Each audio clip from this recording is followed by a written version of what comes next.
അല്ല, അത് മുമ്പാണെങ്കിലും അങ്ങനെയുണ്ട്.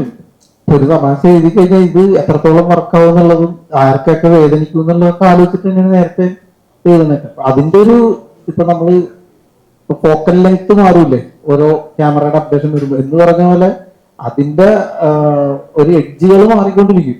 അപ്പൊ അത് ഈ ലോകം മാറുന്നതനുസരിച്ച് നമ്മൾ അതിനോട് അഡാപ്റ്റ് ആവണം എന്നുള്ളത് തന്നെയാണ് നമ്മൾ മനസ്സിലാക്കുന്നത്.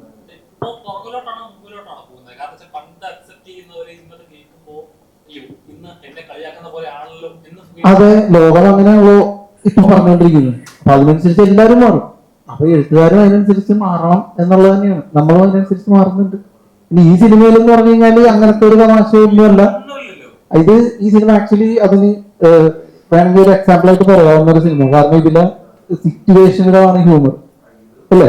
ഇപ്പൊ തിയേറ്ററിൽ നല്ല പൊട്ടിച്ചിരി ഉണ്ടായിരുന്ന അതെല്ലാം ഒരിക്കലും ഒരു വെർബൽ കോമഡിയോ ആരെങ്കിലും ബോഡി ഷെയിം ചെയ്യുന്ന കോമഡിയോ ഒന്നുമല്ലല്ലോ. ആ സിറ്റുവേഷനിൽ ഇവര് വരുന്നു എന്നുള്ളതാണ് നമ്മൾ ചിരിക്കാണ്ടായ കാര്യം അല്ലേ.